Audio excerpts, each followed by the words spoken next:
हाँ भाई, कहाँ रह गए? वालेकुम जी। आ जाओ, वालेकुम अस्सलाम। बैठ लो। बराबर कहाँ रह गए थे? बहुत देर हो गई। वो ट्रैफिक से लगा। चलिए स्टार्ट करो। लो बेटा।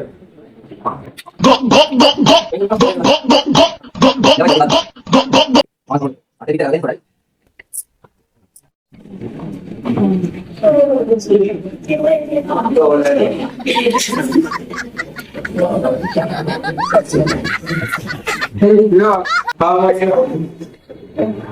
सुबह वो आ गए बाहर चलाओ और क्या हटा लगा खाने में? वही दाल चावल दे। हाँ, और गाड़ी कौन सी ले रहे हैं? वो कनस्तर ले आओ। मैं लाऊंगा। वही 4-5 लाख में। सब समझी तो। हाँ बस कभी एक ही।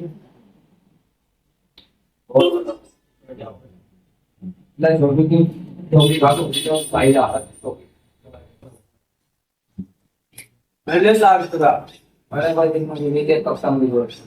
अरे हाँ तो क्या करती वही मैं बोल रहा हूँ बाद में। नाश्ता मंगा लो। नाश्ता मंगा लो। नाश्ता एक होता और क्या है नाश्ता? और नाश्ता होता कितनी हो? अरे नहीं नाश्ता भाई। नाश्ता कैसा नाश्ता? कमी कमी नहीं थी चलो किसी की